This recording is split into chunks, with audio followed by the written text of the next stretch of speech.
قادیانی نے کوئی بھی نئی بات نہیں کہی، بلکہ اس نے صرف وہی باتیں کی ہیں اور انہی باتوں کا دعویٰ کیا ہے جو تصوف کے نام پر تصوف کے اندر موجود تھیں، اس نے اسی کو نیا پیرہن دے کر کے امت کے سامنے پیش کیا ہے۔ اور صوفیوں کی کتابیں اس بات کی کھلی بھی دلیل ہیں کہ انہوں نے ختم نبوت کا انکار اپنی کتابوں کے اندر لکھا ہے، اس نے اسی کو عملی جامہ پہنا کر کے اپنے آپ کو نبوت کا اس نے دعویٰ کیا ہے۔ اور اب کیا ہوا، جب مرزا غلام احمد قادیانی نے نبوت کا دعویٰ کر دیا اور انکار ختم نبوت کے انکار کی بات کری، تو بہت سے علماء اسلام نے قادیانیت کی تردید تو کی، قادیانیت کی تردید بڑے بڑے صوفیوں کو بچاتے ہوئے کی ہے۔ کتابیں اٹھا کے دیکھیں، قادیانیت کی تردید ہمارے ملکوں میں کی گئی ہے، لیکن بڑے بڑے صوفیوں کو بچاتے ہوئے کی گئی ہے۔ بلکہ میں کہتا ہوں کہ قادیانیت پر ضرب کاری لگانے سے کہیں زیادہ انہیں اکابر صوفیہ کا تحفظ اور ان کا بچاؤ مقصود تھا۔ گویا دشمن جو تھا وہ چہیتوں اور پیاروں کے بیچ میں آ گیا تھا۔ اب جب دشمن چہیتوں اور پیاروں کے بیچ میں آ جائے تو بڑی حفاظت کے ساتھ اس کو مارا جاتا ہے اور بڑی صفائی کے ساتھ اس کے اوپر زخم لگائے جاتے ہیں۔ چنانچہ قادیانی نے لوگوں کے پیاروں اور بزرگوں اور چہیتوں کو ڈھال بنا دیا، ڈھال بنا کر کے، اور اپنے آپ کو نبوت کا اس نے دعویٰ کیا۔ اور اب ظاہر ہے کہ ایسے دشمن پر بھرپور وار کیسے پڑ سکتا ہے۔ چنانچہ علماء اسلام نے بہت سنبھل کر ہاتھ چلائے، جس کا نتیجہ یہ ہوا کہ قادیانیت کھل کر کے، قادیانیت کی تردید کھل کر کے ہمارے ملکوں میں نہیں ہو سکی۔ اور جب علماء اہل سنت سے جواب نہیں بن پڑا، اور تو قادیانیوں نے کیا سمجھ لیا کہ چونکہ ہمارا جواب اب یہ مکمل طور پہ کھل کر کے نہیں دے رہے ہیں، اس لیے ہم ہی سب سے حق پر ہیں اور سب لوگ لاجواب ہیں، اور اس وجہ سے قادیانیت ہمارے ملکوں میں پھلنے اور پھولنے لگی۔ اور اب آئیے میں آپ کے سامنے نبوت و رسالت کے تعلق سے اپنا عقیدہ، جو ہم مسلمانوں کا، اہل سنت والجماعت کا عقیدہ ہے، وہ میں بیان کر کے آگے قادیانی کا اور ابن عربی اور صوفیوں کا عقیدہ میں آپ کو بتاؤں، تاکہ پتہ چلے کہ کس کس نے چور دروازے کھولے اور کس طرح سے قادیانی کو کافر بنایا گیا۔ تو اب سمجھ میں نہیں آتا کہ وہی عقیدے اگر صوفیہ رکھ رہے ہیں تو وہ تو بہت بڑے مومن اور ولی اللہ ہیں، اور وہی عقیدے اگر مرزا غلام احمد قادیانی رکھتا ہے تو وہی کافر کیوں؟ پھر قادیانی ہی کافر کیوں ہے؟ چنانچہ سب سے پہلے ہمیں اپنے ذہنوں میں بٹھا لینا چاہیے کہ نبوت و رسالت کا جو عقیدہ ہے وہ یہ ہے کہ نبوت و رسالت ایک وہبی چیز ہے۔ کوئی آدمی عمل کر کے نبی نہیں بن سکتا ہے، کوئی آدمی کتنا بھی عمل کرے وہ رسول نہیں بن سکتا ہے۔ یہ اللہ وحدہ لا شریک کی مشیت ہوتی ہے، جس کو چاہتا ہے وہ نوازتا ہے۔ اور ہر نبی پر بذریعہ وحی کچھ نہ کچھ احکام نازل ہوتے ہیں، جن کو وہ امت تک پہنچاتے ہیں، اور امت کے اندر وہ نبی ان کو نافذ کرتے ہیں۔ یعنی ہر نبی صاحب تشریع ہوتا ہے، صاحب شریعت ہوتا ہے۔ ہر نبی کیا ہوتا ہے؟ صاحب شریعت ہوتا ہے۔ اور نبی پر ایمان لانا اور اس کے ہر حکم کی تعمیل کرنا اس لیے ضروری ہے کہ وہ اللہ تعالیٰ کے احکامات لوگوں تک پہنچاتا ہے۔ نبوت اور شریعت یہ دونوں لازم و ملزوم ہیں۔ نبوت کے بغیر تشریع کا اور تشریع کے بغیر نبوت کا تصور نہیں کیا جا سکتا ہے۔ اور اسی طرح سے زمرے انبیاء علیہ السلام میں بے شمار انبیاء ایسے گزرے ہیں جن پر احکام بھی نازل ہوئے اور خبریں بھی نازل ہوئیں، دوسرے انبیاء کی بنسبت زیادہ اتری ہیں۔ بہت سارے انبیاء ایسے ہیں کہ دوسرے انبیاء کی بنسبت ان کے اوپر زیادہ احکام اترے ہیں، انہیں کتابیں دی گئیں، انہیں صحیفے دیے گئے۔ یہ تو نبی ہوتا ہے جو تشریع ہوتا ہے، اللہ کی طرف سے شریعت اسے عطا کی جاتی ہے اور شریعت کا وہ پابند ہوتا ہے۔ اور رسول کہتے ہیں، اچھا، اور جن لوگوں کے اوپر بہت زیادہ خبریں اور کتابیں اتری ہیں انہیں رسول کہا جاتا ہے۔ انہیں کیا کہا جاتا ہے؟ رسول کہا جاتا ہے۔ اور رسول جو ہوتے ہیں یہ انبیاء ہی کے افراد میں سے ہوتے ہیں، رسول انبیاء ہی کے افراد میں ہوتے ہیں۔ اور نمایاں فرق دونوں کے اندر یہ ہوتا ہے، اور رسول نبیوں سے ذرا بلند مقام رکھتے ہیں۔ نبی اور رسول میں جو فرق ہے اس کو غور سے اپنے ذہنوں میں بٹھا لیں کہ نبی اور رسول میں جو فرق ہے اور جو خاص نسبت ہے وہ عام اور خاص کی نسبت ہے۔ یعنی ہر رسول نبی ہوتا ہے، ہر رسول نبی ہوتا ہے، لیکن ہر نبی رسول نہیں ہوتا ہے۔ رسولوں کی تعداد کتاب و سنت میں 300 سے زائد موجود ہے، اور ان 300 میں سے بھی ان 300 میں اچھا ان 300 میں سے بھی کچھ انبیاء ایسے ہیں جو ایک دوسرے کے اوپر فوقیت رکھتے ہیں، ان کی تعداد تقریباً 5 ہے. اور ان 300 نبیوں میں سے، رسولوں میں سے کچھ مستقل شریعت اور مستقل کتاب اور مستقل صحیفے کچھ رسولوں کو دیے گئے. ان کو اولو العزم کہا جاتا ہے. ان کو کیا کہا جاتا ہے؟ اولو العزم کہا جاتا ہے. اور ان کی تعداد 5 ہیں، جن میں حضرت نوح، حضرت ابراہیم، حضرت عیسیٰ اور حضرت موسیٰ، اور ہمارے آخری نبی حضرت محمد الرسول اللہ صلی اللہ علیہ وسلم ہیں. تو یہ 5 انبیاء ہیں جن کو کیا کہا جاتا ہے؟ اولو العزم انبیاء، بلند انبیاء ہیں. یہ انبیاء اپنے اوپر نازل ہوئے احکام یا خبریں قوم کو پہنچاتے ہیں، لیکن بنیادی طور پر جو انبیاء ہوتے ہیں وہ اپنے آگے جو رسول آیا ہے ان کے تابع ہوتے ہیں.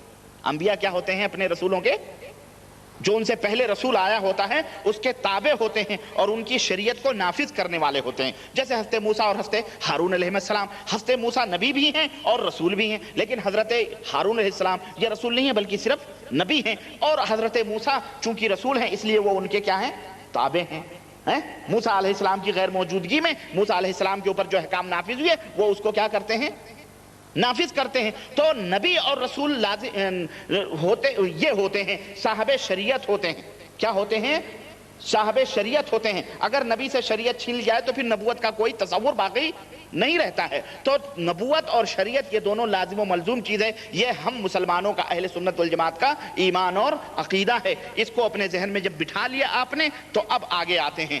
اب آگے آئیں، میں آپ کو میں وہ باتیں بتلاؤں جس کے اوپر ظلم ڈھایا گیا ہے اور کس طرح سے. اور ہمارے ملکوں میں ایک دوسرے کو کافر کہنے والوں ذرا غور سے سنو.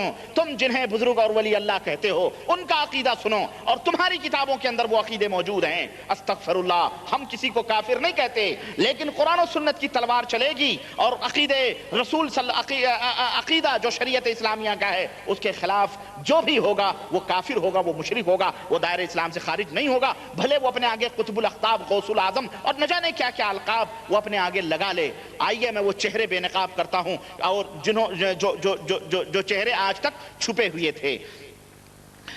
یہی صوفی ابن عربی جس کو شیخ اکبر کا نام دیا گیا ہے، اور میں لگے ہاتھوں میں وہ عقیدہ بھی آپ کو دکھاؤں اور میں بتاتا چلوں تاکہ آپ کے ذہنوں میں وہ چیز بھی، بات تو لمبی نہ ہو اس لیے میں آپ کو بتاؤں ابن عربی کے تعلق سے.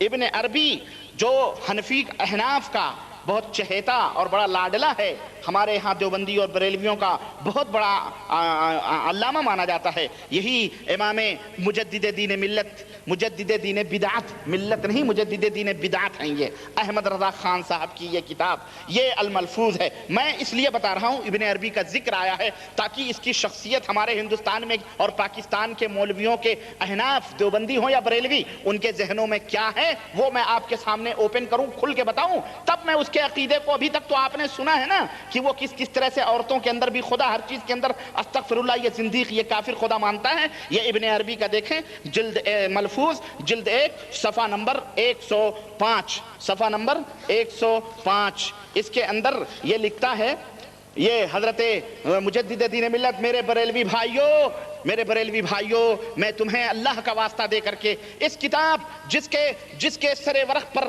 لکھا ہوا ہے کہ مسلمانان عالم کے لیے ایک اعلیٰ ترین اسلامی دستور، مسلمانان عالم کے لیے ایک اعلیٰ ترین اسلامی دستور، اور جو احمد رضا خان صاحب کے بیٹے مصطفیٰ رضا خان نے ترتیب دیا ہے، جس کو تم مفتی اعظم ہند کہتے ہو اور احمد رضا خان کے ملفوظات ہیں. میرے بھائیوں تم دیکھو کہ حضور پرنور اعلیٰ حضرت مجدد دین بدعت رضی اللہ عنہم تم نے لکھا ہے اتنا بڑھا کر کے. یہ لکھتے کیا ہیں؟ کہتے ہیں کہ سید المکاشفین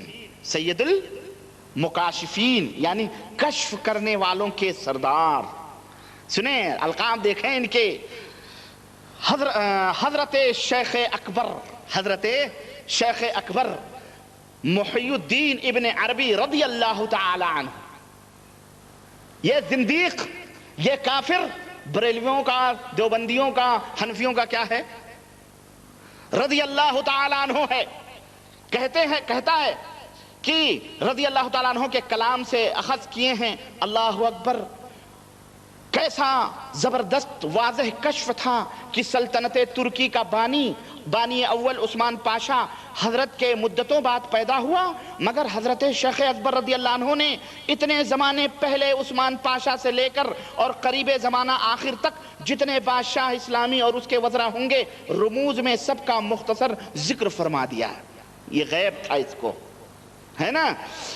ان کے زمانے کے عظیم واقعات کی طرف بھی اشارہ فرما دیے۔ کسی بادشاہ سے اپنی اسی تحریر میں بنرمی خطاب فرماتے ہیں، اور کسی پر حالت غضب کا اظہار ہوتا ہے، اس میں ختم سلطنت اسلامی کی نسبت لفظ ایقظہ فرمایا اور صاف تصریح فرمائی کہ لا اقول ایقظ الہجرہ بل ایقظ الجفریہ، میں نے اس ایقظ جفری کا جو حساب کیا تو 1837 آتے ہیں، اور انہی کے دوسرے کلام سے 1900 ہجری کے ظہور امام مہدی کے اخذ کیے ہیں۔ وہ فرماتے ہیں، شیخ ابن عربی فرماتے ہیں کیا کہ اذا دار الزمان على حروف بسم اللہ فالمہدی قاما ويخرج في الحتیم عقیب صوم، ہے نا، پتہ نہیں کیا ہے، الا فقرأ من عندی سلاما۔ خود اپنی قبر شریف کی نسبت بھی حضرت ابن عربی نے کیا فرما دیا، کہا کہ اتنی مدت تک میری قبر لوگوں کی نظروں سے غائب رہے گی۔ ابن عربی کی قبر اتنی مدت تک کیا ہوگی، لوگوں کی نظروں سے غائب رہے گی۔ مگر اذا دخل السین فی الشین، اذا دخل السین فی الشین ظہر قبر محی الدین۔